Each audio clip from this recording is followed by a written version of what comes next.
What's up guys, Barry Gaming here, back with some more Idle Heroes, and today I want to be going over the big shift that has recently happened when we're talking about Transcendence heroes and what order to build them in. So of course, unless you're a big spender, you're not going to have access to all four of them. If you're a free-to-play, you've been playing since Transcendence heroes came out, you should be at about 2 Transcendence heroes, maybe more. It just depends on where you are in the game. If you're like an endgame player but you're still free to play, you should be working on like your third. If you're a newer player, you might not even have your first. So this is going to help you out, but a lot of these advice here, you have to take into consideration where you are in the game. If you're endgame, you're pushing Tower of Dream,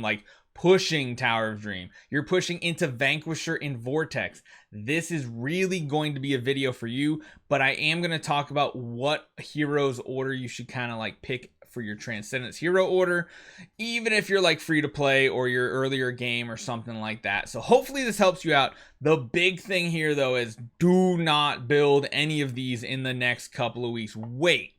Wait to see what the new Transcendence hero, which supposedly is supposed to be Vesa, wait to see what she's going to be like in the next couple weeks. We should have spoilers next week.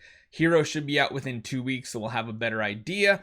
I'm not expecting them to be better than at least the top 1 or 2 that we have so far, but you never know. So just take 1 second, hit that subscribe button, and let's jump into it.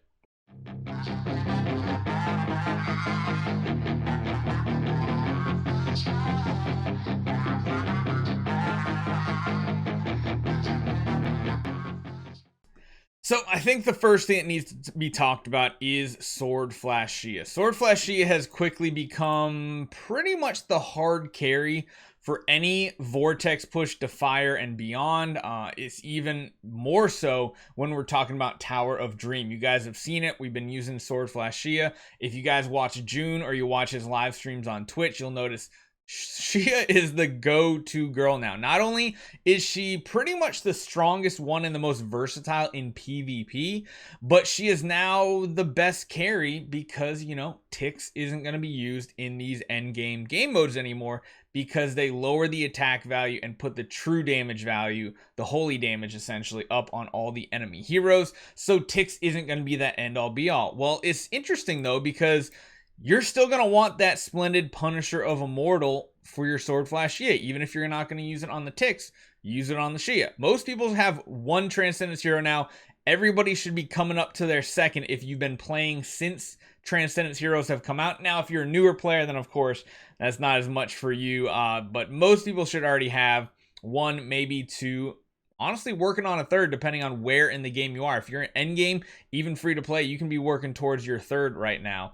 But you're going to be reusing this Punisher of Immortal. She is here to basically just dish out as much insane damage as possible. And then in combination with her ability to basically dodge attacks, it increases her arm, it just increases her survivability, everything. You've already seen how amazing she is in PvP. Well, now she's just as amazing in PvE. So if you're looking and you're like, I'm planning, I don't want Veso or the next one or anything, it's not the hero you want, Sword Flashy is most likely going to be your top pick. Now, walking her way into second, I believe, is now Jarrah. And Jarrah, again, is much different than when she originally came out. She was originally designed to basically be used for her damage with, again, a Punisher staff. But now she has moved back to wanting a Rui Scepter. And why is that? Well, the fact that her... where is it here? Astral Touch. No, where is it? This one right here. The Void Infusion. The passive skill that lets her get 20 energy and a layer focus every time an ally releases their active skill. What that focus does is a layer gives you increased self 8% of control precision and 4% control immunity offset, which means it lowers the chance that they can resist and be immune to your CC effects and boost the chance that it's going to hit. This is insane because that's also what you're getting from a upgraded Rui Scepter, control precision and that offset of control immunity. So you're doubling up, plus you're using a bunch of demon bells in the end game. You're really going for it. Now, this is where I'm gonna make a little note here. If you're pushing endgame, Jarrah is your second pick in my opinion. If you're not pushing endgame, I do believe Queen would be a better second pick for you. But overall, her CC abilities are just insane. Her active ability, able to both petrify and freeze depending on how much HP the enemy has, is just amazing. And then it's just it's so good. It's so good. Its self energy is greater than 150 when she releases it. She'll do a secondary effect on uncontrolled, which means you're getting a double chance to CC. And of course, when you're using demon bells that are upgraded, those demon bells are going to give you 20 to 30 energy. On top of the 20 you're going to be getting from Void Infusion. If she's already at 100, that means she's basically at 150 there. If you just have 2 people using those demon bells, she will just have a ridiculously high CC chance. And if you want to check it out, I'll put a link up there. Go check out the last time we did Tower. She was just CCing everything. You can even see in PvP, she's just locking down entire teams, which is why she's at number 2.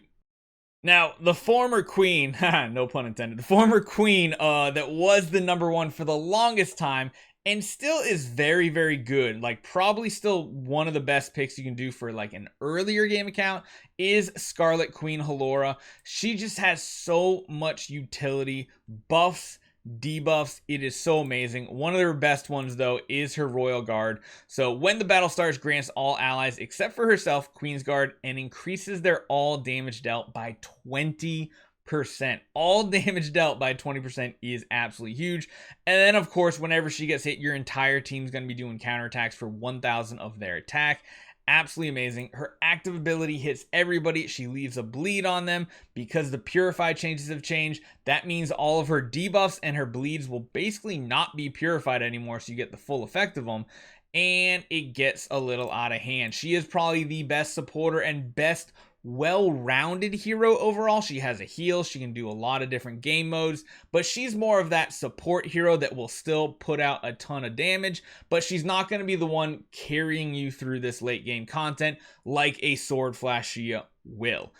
Is she maybe a better second pick than Jarrah?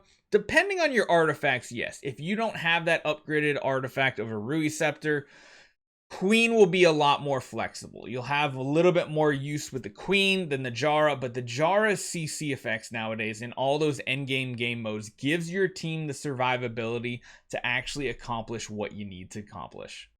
And last, but certainly not least, he's still an amazing hero, but is he a priority for people who are not spending a lot of money on the game?